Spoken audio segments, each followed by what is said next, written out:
journal dealing with her adventures in early motherhood. So please welcome Judy and her story, Perspectives from a Rearview Mirror. Look back.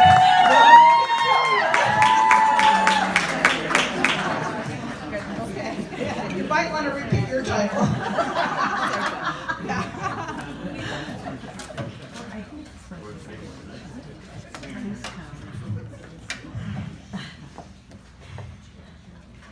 Tender, swollen, painful breasts. Extreme fatigue. Nausea. Bloating. Frequent urination.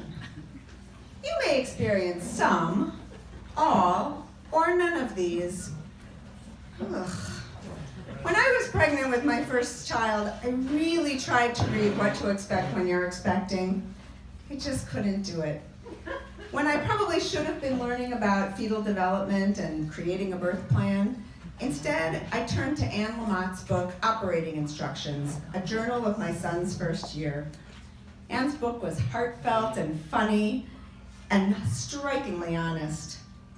I decided that once my son was born, I too would keep a journal of his first year. I'm no Anne Lamott, but I considered myself a decent writer.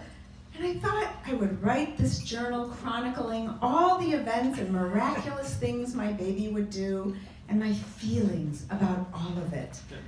I decided that once the year was up, I would put this epic journal away, waiting until the perfect time to give it to my son. Perhaps when he was expecting a child of his own. Can you imagine a more meaningful, personal gift?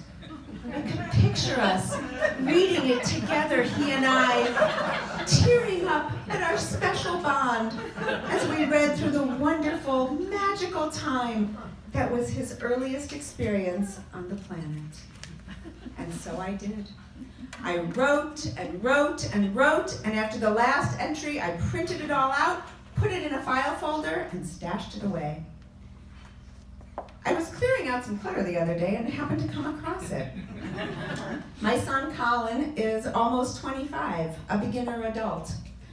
I thought it might be too soon to give him this gift of the heart, but I was compelled to take a look at it to feel some of the beautiful, wondrous moments of early first-time parenthood. I opened it to a random early page and read, I swear, as I'm sitting up nursing the baby at 2 a.m. and Scott is snoring away next to me, I just want to hit him over the head with a frying pan. Parentheses, Scott, not Colin. Aww, so precious. I think what I like best about that sentence is that somewhere in my head I thought someone might actually read this someday, so I better clarify that I definitely was not thinking about hitting my precious baby over the head. I'm not a monster. It was only my husband whose brains I wanted to dash. A few pages later, I came across this beautiful milestone. His cord stump fell off. I went to change his diaper, and it wasn't there. God only knows where it is. I half expect to find it in bed someday. Then I turned oddly sentimental as I continued. As icky as it was the last physical sign that he and I were once one. And it made me a little sad that we don't have that reminder anymore. I'm so weird. I don't disagree. The next day, there was this bit of intrigue, clearly worthy of recording for posterity. I changed his diaper this morning at 4, and it was wet, but not poopy. Highly unusual. One of the few times I gave my husband credit for something, I wrote, Scott seems to have the secret to getting Colin to calm down when he's really fussy. He says it's just like hypnotizing a chicken. Sadly, that's all I wrote that day, so the world may never know what that technique entails. There are nice things in there, lots of them. There's a whole entry in which I talk about Colin's faces and noises. These include his drunken old man harumph face. He only gets it after he's eaten, just as I put him on my shoulder to burp. First, he arches back, squinches up his mouth, puts his hands under his chin, and clumps onto my shoulder with his cheeks kind of smushed up and his eyes closed tight. It was cute when he did it. I talk a lot about how I feel like my heart might burst because I love him so much. I talk about how wonderful it is when he's awake longer during the day and we play. And I talk about the pure loveliness of giving him a little baby massage after his bath. But I have to admit, a lot of it is kind of miserable. April 23rd, 1 month, 9 days postpartum. We went to dinner at Dana and Paul's last night. It was fun. Colin slept most of the time, waking just to nurse toward the end. Everybody thinks he's so great when he sleeps for 4 hours when we're out to dinner, but he was up every hour to 2 hours all night. This morning at 6:20, he was crying and uncomfortable. As I tried to comfort him, Scott said I should give him some nose drops, and then he got up and went into the living room to sleep. I was so furious I could hardly stand it. I know Scott's trying hard to help and be fair and do what he's supposed to do, but lately, everything he does concerning the baby aggravates me. You know, he's gone all day, editorial note, at work, providing for his family, and note, spends a couple of hours with Colin and he's some kind of freaking expert. Plus, of course, everything that's the matter with Colin is my fault. Maybe it was the garlic bread you ate that got him so fussy. Maybe it's sleeping on you that's giving him a heat rash. He's constantly asks why I can't just put him down. Why can't I? Should I let him cry more than I do? I can't stand to hear him cry.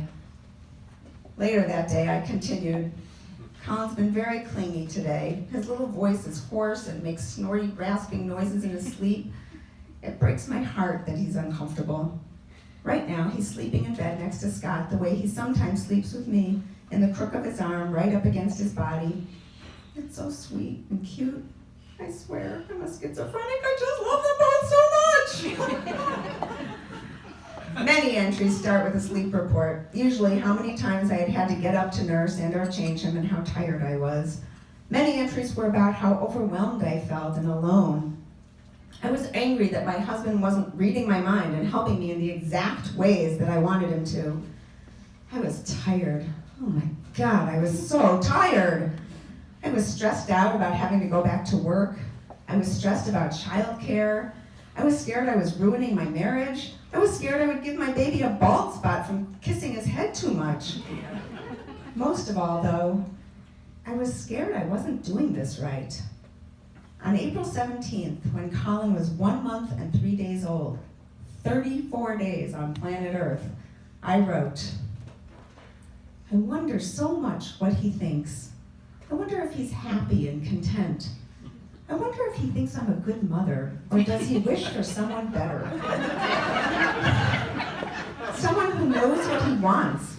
Someone who won't finish the crossword puzzle in the paper if he's crying. Someone who doesn't watch so much TV. Someone who can get him into nursing position more gently.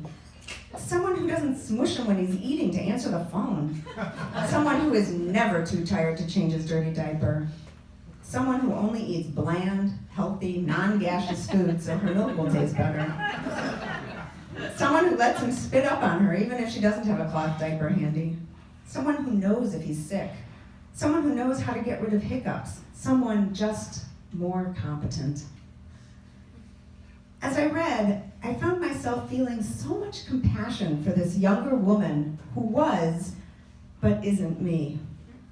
I wished I could step back the nearly 25 years and take her in my arms in a strong embrace and tell her she would get through this. I would tell her that soon, so soon, she'd be able to sleep through the night, but to relish it, because before she knew it, he'd be in high school and she'd have sleepless nights again. I would tell her that she did a good job, that sure, she'll make mistakes, but that some kids are harder to parent than others, and maybe she has one of those. I'd tell her that he turned out pretty good, pretty great, both because of and in spite of her, and that he does love her and tells her so. I tell her that her husband is an extraordinary father and a spectacular husband. and that her marriage not only survives, but thrives. That it is strong and healthy and loving, and she'll very rarely think of cookware as a murder weapon. I tell her she would laugh so much over the years. I tell her she'd have a second son, and it would be so much easier, in part because she really does know what she's doing. And I tell her something I never even thought, let alone said. I tell her I love her, with all her flaws and complaining, mood swings and humor and great big heart. I love her.